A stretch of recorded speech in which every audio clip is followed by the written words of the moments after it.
अस्सलाम वालेकुम BA psychology students. हमारा जो नेक्स्ट चैप्टर है बायो का वो है सेंट्रल नर्वस सिस्टम। ठीक है, इसमें हम लोग सेंट्रल नर्वस सिस्टम के बारे में पढ़ेंगे, ब्रेन के बारे में, स्पाइनल कॉर्ड के बारे में, जो ब्रेन के रीजन हैं, ठीक है, कौन कौन से एरियाज हैं, सेरेब्रम। पिक्चर मैंने फर्स्ट पे इसलिए ऐड की ताकि आप लोग को आइडिया हो जाए। पेरिटल लोब है, सेरेब्रम है, कौन कौन से एरियाज हैं, कौन कौन से रीजन है, इसको बहुत डिटेल में आप लोगों ने करना है क्योंकि सारा जो है साइकोलॉजी ही है। फ्रंटल लोब आ जाता है, टेम्पोरल, ठीक है, thalamus, hypothalamus, pituitary gland, endocrine system में भी आप लोगों ने इन सबको किया हुआ है। पोन्स आ गए, मिड ब्रेन आ गया, मेडुला आ गया, सेरेब्रम आ गया, हिप्पोकैम्पस, एमिग्डाला और ऑक्सीपिटल लोब, पेरिटल लोब, ये सारी चीज़ें आ गई। ये आगे हमारे सेंट्रल नर्वस सिस्टम में स्पाइनल कॉर्ड, ब्रेन के कोई एरियाज और फिर वो किस चीज़ फंक्शन के रिस्पॉन्सिबल होते हैं। ठीक है, ओवरऑल हमारे पास ये आ जाती है, इसकी पिक्चर कह दें या स्ट्रक्चर आप कह सकते हैं।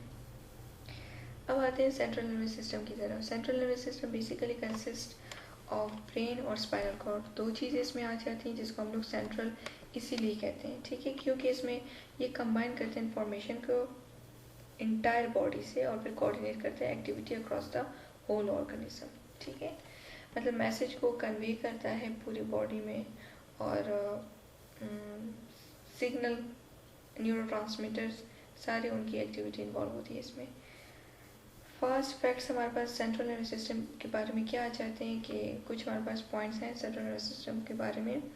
ब्रेन और स्पाइनल कॉर्ड जिस पे कंसिस्ट है, यानी सेंट्रल नर्वस सिस्टम किस से बना है? ब्रेन और स्पाइनल कॉर्ड से। ठीक है, तो स्पाइनल कॉर्ड है तो ही बॉडी का और ब्रेन के साथ एक कनेक्शन है। ठीक है, तभी मैसेज कन्वे होते हैं। The brain is the most complex organ है हमारी बॉडी का और ये 20% टोटल ऑक्सीजन को जो हम लोग लेते हैं वो यूज़ करते हैं। ठीक है, 20% टोटल ऑक्सीजन का। The brain consist of an estimated 100 billion neurons होते हैं इसमें और 1000 मोर के साथ उनका आपस में कनेक्शन होता है। Brain can be divided 4 lobes में हमारे पास मेन जो है टेम्पोरल, पेरिटल, ऑक्सीपिटल और फ्रंटल, जो कि हम लोगों ने ऊपर पिक्चर में भी देखा है। यहाँ पे देखिए ज़रा, पेरिटल लोब, ठीक है, ऑक्सीपिटल लोब है, फ्रंटल लोब है, टेम्पोरल। तो ये हमारे पास 4 मेन लोब्स आ जाते हैं ब्रेन के। अब है जी कि central nervous system consist of brain, spinal cord. ठीक है, the brain is protected skull, cranial cavity भी उसको कहते हैं, और spinal cord travels from the back of the brain, ये तो आप लोग को पता है, down to the centre of the spine, stopping lumbar region of the lower back, और वहाँ पे मतलब एंड होती है। ठीक है, कमर जहाँ पे हमारी, जिसे हम लोग पतली कमर कहते हैं, वहाँ पे इसका एंड हो जाता है। ब्रेन एंड स्पाइनल कॉर्ड जो है both housed with in protective triple layered membrane होती है, जिसको हम लोग मतलब ओवरऑल प्रोटेक्शन इसको इसकी तरफ से मिलती है। और वो जो लेयर होते हैं, जो प्रोटेक्शन इसको ट्रिपल लेयर प्रोवाइड करते हैं, उसको मेनिंजेस कहते हैं।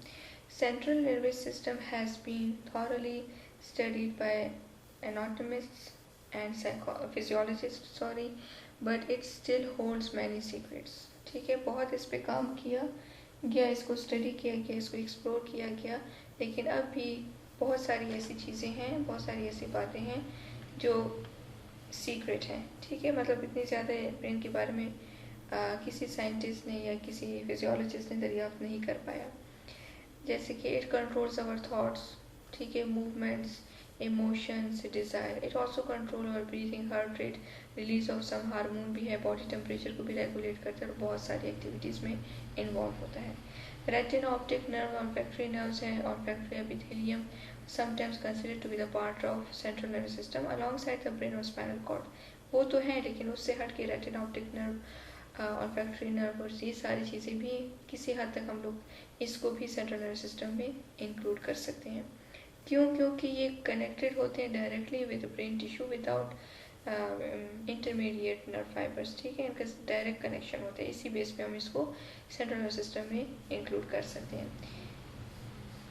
ठीक है, 3D मैप हमारे पास सेंट्रल क्लिक ऑन इट। ठीक है, एक मॉडल था, उसको मैंने इसलिए स्किप किया क्योंकि वो रिलेटेड टू जो ब्रेन है या उसका स्ट्रक्चर है उससे रिलेट नहीं कर रहा था, ठीक है, जस्ट वो पॉइंट यहाँ पे रह गया है। Now we will look at some part of the central nervous system in detail starting from the brain. First हम लोग देखते हैं कि ब्रेन है क्या। ब्रेन जो है कॉम्प्लेक्स ऑर्गन है ह्यूमन बॉडी में। सेरेब्रल कॉर्टेक्स जो आउटर मोस्ट पार्ट होता है, पिक्चर को ऊपर देखती चाहिए, ठीक है, ब्रेन में, और जो लार्जेस्ट है वॉल्यूम वाइज अगर हम देखें तो लार्जेस्ट पार्ट कॉर्टेक्स आ जाते हैं, जो कि एस्टिमेटेड मतलब 15 से लेके 35 बिलियन न्यूरॉन्स उसमें होते हैं। Each of which is connected फिर फर्दर थाउजेंड्स ऑफ न्यूरॉन्स के साथ उसका एक कनेक्शन होता है। टोटल में अगर देखें तो अराउंड 100 बिलियन न्यूरॉन्स होते हैं, ठीक है, 1000 बिलियन सपोर्ट सेल होते हैं जो कि ह्यूमन ब्रेन को बनाते हैं। और brain uses around 20% of total energy. 20% oxygen को भी यूज़ करते हैं, 20% ऑफ टोटल एनर्जी को भी यूटिलाइज करता है। ब्रेन जो है वो सेंट्रल कंट्रोल है module of the body, coordinate करता है एक्टिविटी को, यानी जो हमारी फिजिकल मोशन है, सिक्रीशन ऑफ हार्मोन है, क्रिएशन ऑफ मेमोरीज है, ठीक है, सेंसेशन ऑफ इमोशन है, ये सारी कहानी कौन करता है, हमारा brain. To carry out these functions, इनको करने के लिए कुछ सेक्शंस होते हैं ब्रेन के, वो डीएक्टिवेटेड रोल प्ले करते हैं। However high level of functions भी परफॉर्म करते हैं, जैसे कि reasoning, problem solving, creativity, involve different areas together in networks, ठीक है, तो मुख्तलिफ कामों में इन्वॉल्व हो जाते हैं, नेटवर्क को यूटिलाइज करते हैं, जो कि न्यूरॉन्स और न्यूरोट्रांसमीटर्स का एक लिंक होता है। 4 लोब्स हैं, बस टेम्पोरल आ जाते हैं, ठीक है, प्रोसेसिंग सेंसरी इनपुट और असाइनिंग इट इमोशनल मीनिंग, ठीक है, सेंसरी इनपुट को ब्रेन की तरफ लेके जाता है और फिर उसको वो उस पर काम करता है और फिर सिग्नल यानी एज आउटपुट हमें रिस्पॉन्ड देते हैं कि हम लोग इन्वायरमेंट को देते हैं।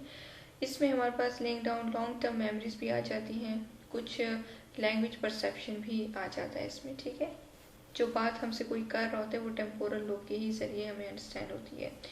ऑक्सीपिटल लोब जो है वो विजुअल से है, आइज से, ठीक है, पैरिटल लोब जो है वो इंटीग्रेट करते हैं सेंसरी इंफॉर्मेशन को, जैसे टच हुआ, स्पेशल अवेयरनेस हुई, नेविगेशन हुई, वो इससे इस पे काम करता है। Touch stimulation from skin is ultimately sent to the parietal lobe, वो पहले इसकी तरफ जाता है और फिर ये लैंग्वेज प्रोसेसेस में काम करता है। फ्रंटल लोब हमारे पास जो बिल्कुल हमारी जो माथा है, जो बिल्कुल फ्रंट एरिया है, उसको कहते हैं फ्रंटल लोब, वहाँ पे का जो ब्रेन एरिया है, इसमें मेजॉरिटी डोपामिन सेंसिटिव न्यूरॉन्स होते हैं जो कि इन्वॉल्व होते हैं किसमें, अटेंशन, तवज्जो देने में, रिवॉर्ड में, short term memory, motivation, planning, वो सारा काम जो है फ्रंटल लोब करते हैं हमारा। ब्रेन रीजन की तरफ आ जाते हैं जी बेसल, जो कि वॉलंटरी मोटर मूवमेंट्स को कंट्रोल करते हैं, प्रोसीजरल लर्निंग को, डिसीजन मेकिंग को, ठीक है, about motor activities to carry out, कि किस तरह से हम लोगों ने क्या काम करना है, मोटर एक्टिविटीज़ कैसे परफॉर्म करनी। डिजीज़ जो हैं इस एरिया को अगर खुदा न खास्ता अफेक्ट कर लिया तो फिर वो लीड आउट कर देते हैं किस डिजीज़ को, पार्किंसंस डिजीज़ को। इसके अलावा सेरेबेलम आ जाते हैं जो कि मोस्टली इन्वॉल्व होता है मोटर कंट्रोल में, लैंग्वेज में भी, अटेंशन में भी, और अगर ये डैमेज हो जाए तो इसकी सिम्टम्स जो बुनियादी तौर पे हमारे पास आ जाते हैं वो डिसरप्टेड मोटर कंट्रोल होता है, ठीक है। नेक्स्ट है हमारे पास ब्रोकास एरिया, जो कि स्मॉल एरिया होता है left side of the brain पे, या किसी हद तक कभी कभी जो है right in the left handed individual, sometimes right in the left handed individuals, जो लोग मतलब लेफ्ट हैंड से लिखते हैं, उसको राइटिंग वगैरह के लिए यूज़ करते हैं, तो उनके राइट साइड में होता है, लेकिन जो नॉर्मल लोग बाकी इंडिविजुअल्स में लेफ्ट साइड होते हैं, ठीक है, ब्रेन के, और ये लैंग्वेज प्रोसेसिंग के लिए बहुत इंपॉर्टेंट रोल प्ले करते हैं। अगर ये डैमेज हो गया ब्रोका एरिया तो फिर बंदा बोल नहीं पाएगा, अंडरस्टैंड नहीं कर पाएगा कोई उसकी स्पीच, स्टटरिंग होगी, ठीक है। कॉर्पस कॉल्सम जो है ब्रॉड बैंड है नर्व फाइबर्स का, जो कि ज्वाइन करते हैं लेफ्ट हेमिस्फीयर को राइट हेमिस्फीयर के साथ। आप लोग अखरोट को तोड़ो ना, जस्ट वो उसका ऊपर जो स्कल सा होता है, ठीक है, उसको वो हार्ट जो उसको तोड़ो, ठीक है, जैसे हम लोग एग बॉयल करते हैं ना, छिलका उससे उतार दो, इसी तरीके से आप अगर अखरोट का छिलका भी आराम से उतार दो और उसका मतलब जो अखरोट होता है जो उसका जिसको हम लोग खाते हैं उसको अगर आप अलग ना करो तो जैसे आप देखोगे एक लेफ्ट साइड पे होता है एक राइट साइड पे, इसी तरीके से हमारा ब्रेन का स्ट्रक्चर होता है। और जो अटैच होते हैं ना अखरोट, जो मिड से इसकी अटैचमेंट होती है, वही हमारे पास कॉर्पस कॉलोसम है। ठीक है, इस एग्जाम्पल को ऐसे समझो आप लोग।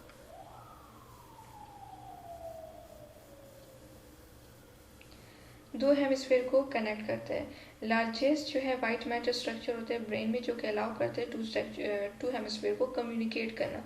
लेफ्ट ब्रेन राइट ब्रेन के साथ कम्युनिकेशन करते हैं। ठीक है, डिसलेक्सिक चिल्ड्रन जो होते हैं उनका स्मॉल होता है ये एरिया। ठीक है, कॉर्पस कॉलोसम जो होता है उसका साइज स्मॉल होता है।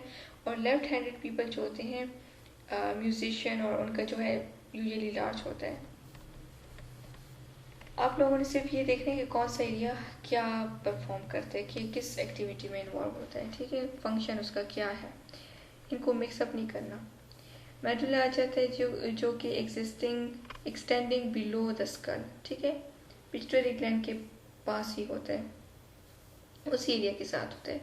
और ये इनवॉलंटरी एक्शंस या फंक्शंस में इन्वॉल्व होता है, यानी स्नीजिंग, ब्रीथिंग, ठीक है, ब्लड प्रेशर मेंटेन करना, करेक्ट ब्लड प्रेशर, इसमें इन्वॉल्व होता है। सच एज वॉमिटिंग, वॉलेंट्री नहीं, इनवॉलेंट्री। हाइपोथैलेमस आ जाते हैं sitting just above the brain stem and रफली द साइज ऑफ आलमंड जैसे होता है, जैसे मैंने आपको उसकी एग्जांपल दी। हाइपोथैलेमस सिक्रेट करता है नंबर ऑफ न्यूरो हार्मोन्स को, जो कि इन्फ्लुएंस करता है पूरी ओवरऑल बॉडी के टेम्परेचर को कंट्रोल करते हैं, थर्स्ट और हंगर को भी। नेक्स्ट आ जाते हैं जी thalamus, centre of the brain होता है, ये लोकेट करता है। ठीक है, और ये रिसीव करते हैं sensory and input, motor input को, और and release it to the rest of the cerebral cortex, वो पहुंच जाता है। और ये इन्वॉल्वमेंट इसकी किस में होती है, रेगुलेशन ऑफ कॉन्शियसनेस, हमारा जो शऊर होता है, स्लीप, अवेयरनेस, अलर्टनेस। ठीक है, किस सिचुएशन के लिए जब हम अलर्ट हो जाते हैं उसमें ये इन्वॉल्व होता है। मैगडेला आ जाता है, two element shape nuclei deep within the temporal lobe इसकी शक्ल होती है। और ये decision making, memory, emotional response, particularly negative emotions में, किस इमोशंस में, नेगेटिव इमोशंस में इसका रोल होता है ज़्यादा। स्पाइनल कॉर्ड, ये आपके पास आपके सामने पिक्चर है। ठीक है, ब्रेन से हम लोग आगे स्पाइनल कॉर्ड की तरफ कैरी करते हैं क्लास इंफॉर्मेशन को ब्रेन से rest of the body, running almost full length of the back, हमारी पूरी कमर में, मतलब इसकी पूरा एरिया कवर करता है ये, और इंफॉर्मेशन को बिटवीन द बॉडी ब्रेन ये कैरी करता है और बाकी काम भी करता है। ब्रेन स्टेम से अगर हम देखें तो spinal cord meets the brain, 31 spinal nerves जो होते हैं वो एंटर होते हैं कॉर्ड में। ठीक है, कितने, 31। Along its length, it connects with the nerves of the peripheral nervous system, के साथ भी ये कनेक्ट होता है, तभी तो ये मैसेज फॉरवर्ड और ये सारा सब कुछ करता है। That run in from the skin और muscle joints। ठीक है, motor commands from the brain travel to the from the spine to the muscle, और sensory information travel from the sensory tissue, जैसे कि हमारी स्किन हो गई। ठीक है, towards the spinal cord and finally up to the brain। बहुत simple बातें हैं, इसमें कुछ भी ऐसा डिफिकल्ट नहीं होगा इंशाल्लाह। Spinal cord contain circuits that control certain reflexes, responses को कंट्रोल करते हैं, जैसे कि इनवॉलंटरी मूवमेंट है, your arm might make it your finger was to touch a flame, और इन चीज़ों को कंट्रोल करते हैं। जो circuit within the spine है वो जनरेट करते हैं कॉम्प्लेक्स मूवमेंट्स को, जैसे कि वॉकिंग, चलना फिरना, चहलकदमी करना, even without input from the brain. अगर ब्रेन ने वहाँ पे इन्वॉल्वमेंट ना भी, इनपुट ना भी दिया तब भी the spinal nerves can coordinate all the muscle necessary to the walk, मतलब वॉक के लिए जो जो नेसेसरी होती है उनको फैसिलिटेट करते हैं। फॉर एग्जाम्पल, अगर brain of a cat is separated from its spine so that its brain has no contact with its body, it will start spontaneously walking when placed on a treadmill। तभी मतलब spinal cord जो है वो अपना काम करेगा, क्योंकि उसको पता होगा कि वॉक के लिए कौन कौन से मसल की कोऑर्डिनेशन कैसी होनी चाहिए, क्या होनी चाहिए। ठीक है, the brain is only required to stop and start the process, मतलब एक बटन है, स्विच है, ऑन ऑफ, ब्रेन का काम सिर्फ ये होगा। और मेक चेंजेस, फॉर एग्जाम्पल, यानी object appears in your path. Difference between central nervous system and peripheral nervous system. The term peripheral nervous system refers to any part of the nervous system जो कि outside of the brain और spinal cord है। Spinal cord और brain जो है class, ये central nervous system है, और पेरिफेरल नर्वस सिस्टम जो ऑल ओवर हमारी बॉडी में जो है, ठीक है, जो मैसेज लेके जाती है सारा, ठीक है, इंटरकनेक्टेड एक लिंक है इनका, सारे सब नर्व्स का एक तरह से। The central nervous system from the peripheral nervous system, although two systems are interconnected है, there are number of difference between them. One difference is the size of the cell, कि साइज ऑफ द सेल में difference है, पहली major बात तो ये है। फिर नर्व एक्सन्स आ जाते हैं सेंट्रल नर्वस सिस्टम के, the slender projections of the nerve cells that carry pulses, much shorter होते हैं, ठीक है, पल्सेस को कैरी करते हैं। Peripheral nervous system nerve axons can be up to 1 metre long होते हैं, ठीक है। Within the central nervous system they are really longer than a few millimetres, तो एक डिफरेंस इनमें ये आ जाता है। दूसरा जो मेजर डिफरेंस है इन दोनों में, रीजनरेशन है, यानी रीग्रोथ ऑफ सेल है, जो कि जो मतलब मेजॉरिटी हम कह सकते हैं या much of the peripheral nervous system है, उसमें ये एबिलिटी है कि वो रीजनरेट करे, ठीक है। तो मतलब कोई भी फिंगर के नर्व हो कुछ भी वो रीजनरेट हो, जिसमें ये एबिलिटी होती है, मतलब इट कैन रीग्रो, जबकि सेंट्रल नर्वस सिस्टम में ये एबिलिटी नहीं होती। सेंट्रल नर्वस सिस्टम में कौन आ गया, ब्रेन और spinal cord. Autonomic nervous system, autonomic nervous system क्या है, ऑटोनॉमिक ANS में हम लोग इसको कहते हैं। Invertebrates the part of the nervous system है जो कि कंट्रोल करते हैं, रेगुलेट करते हैं हमारे इंटरनल ऑर्गन्स को विदाउट एनी कॉन्शियस रिकॉग्निशन और एफर्ट बाय द ऑर्गेनिज्म। हमें पता भी नहीं होता, हम उसके बारे में शऊर भी हमारा नहीं होता, मतलब शऊर इस सेंस में कि हम उससे अवेयर भी नहीं हो रहे होते, ठीक है, और हमारे इंटरनल पूरा प्रोसेस चल रहा होता है किसी भी ऑर्गेनिज्म में। ऑटोनॉमिक नर्वस सिस्टम मतलब ऑटो से, आप इसके नाम से समझ लो कि ऑटो है, तो ऑटोनॉमिक नर्वस सिस्टम ये काम करते हैं। Comprises two antagonistic sets of nerves, जो कि सिंपैथेटिक और पैरासिम्पैथेटिक है। अब सिंपैथेटिक करता क्या है, कनेक्ट करते हैं इंटरनल ऑर्गन्स को, हार्ट, ये सारी चीज़ें ब्रेन और स्पाइनल कॉर्ड के साथ। ये कौन कनेक्ट करते हैं, sympathetic nervous system internal organs को, ब्रेन को स्पाइनल कॉर्ड, इन तीनों को मिलाते हैं आपस में। जब स्टिमुलेट हो जाए यानी जब एक्टिव हो जाए, these nerves prepare organs for stress by increasing, मतलब कोई खतरा आ गया तो स्ट्रेस लेवल कैसे आएगा, इंक्रीज होगा उस बंदे का, इंडिविजुअल का हार्ट रेट, ब्लड जो है फ्लो जो है वो इंक्रीज हो जाएगा टू द मसल, और डिक्रीज हो जाएगा blood flow to the skin, मतलब बंदा पेल हो जाता है, ठीक है, आपने देखा होगा अक्सर लोगों को। The nerve fibres of the parasympathetic क्या करते हैं, उसको क्रेनियल नर्व्स भी कह देते हैं, और इसका जो स्टिमुलेशन अगर इसकी हो गई तो ये इंक्रीज करता है डाइजेस्टिव सिक्रेशन को और रिड्यूस करता है हार्ट बीट को, ये उसके ऑपोजिट में है सिंपैथेटिक के। अब ये देखिए ज़रा इस पिक्चर में, पेरिफेरल ऑटोनॉमिक नर्वस सिस्टम है, ये पैरासिम्पैथेटिक की कहानी और ये सिंपैथेटिक की। पैरासिम्पैथेटिक जो है इन ऑर्गन्स को, जो कि इंटरनल ऑर्गन्स हैं, उसका लिंक मतलब कनेक्ट कर देता है ब्रेन स्पाइनल कॉर्ड के साथ, ठीक है, और जो सिंपैथेटिक है वो हमारे मतलब सिक्रेट करता है, सिक्रेशन स्टार्ट कर देता है, स्लाइवेशन जैसे स्टार्ट हो गया, रिलैक्स करता है, इंक्रीज करता है हार्ट रेट को, ठीक है, या स्लो डाउन कर देता है डाइजेशन को, ठीक, रिड्यूस कर देता है इंटेस्टाइनल मसल को, ये सारा काम इसका है।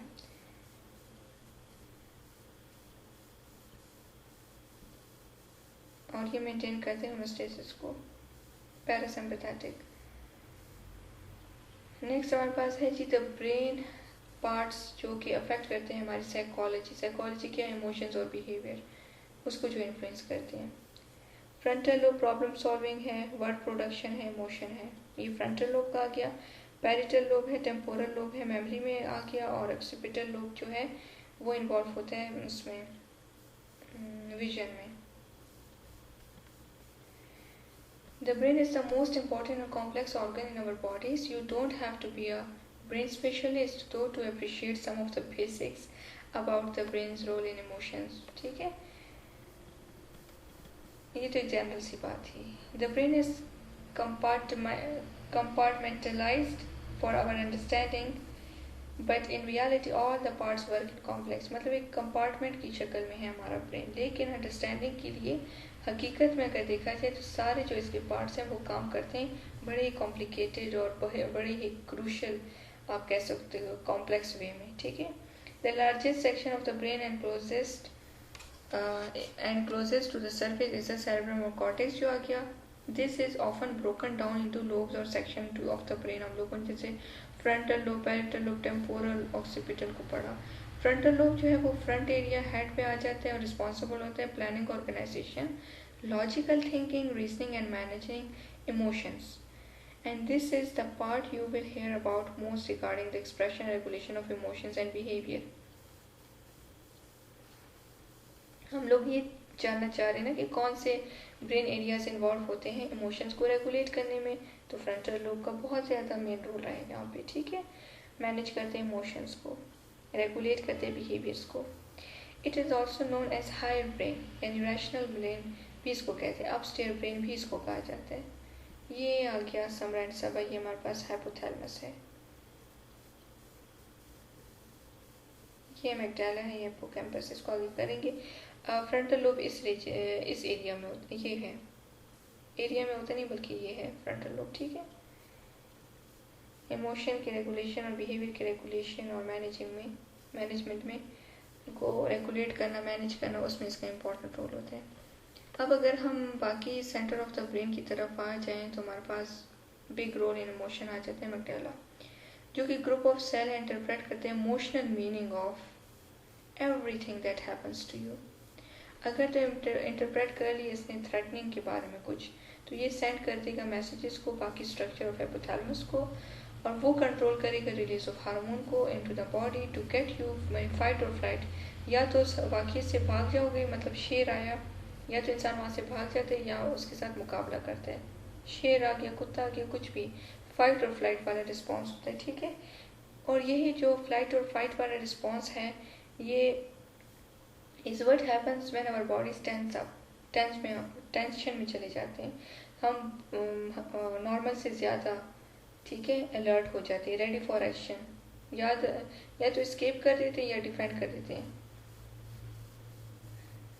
फ्लाइट हो जाते हैं या डिफेंड करते हैं खुद को जहाँ तक हमसे हो सकते हैं। Finally another structure called hippocampus, जो कि ऑर्गेनाइज करते हैं मेमोरीज को, so the amygdala can interpret an event, ठीक है। मेमोरीज को ऑर्गेनाइज करता है हिप्पोकैम्पस, तो फिर उसके बाद मैग्डाला उस पर काम करते हैं, इंटरप्रिटेशन ऑफ इवेंट करते हैं।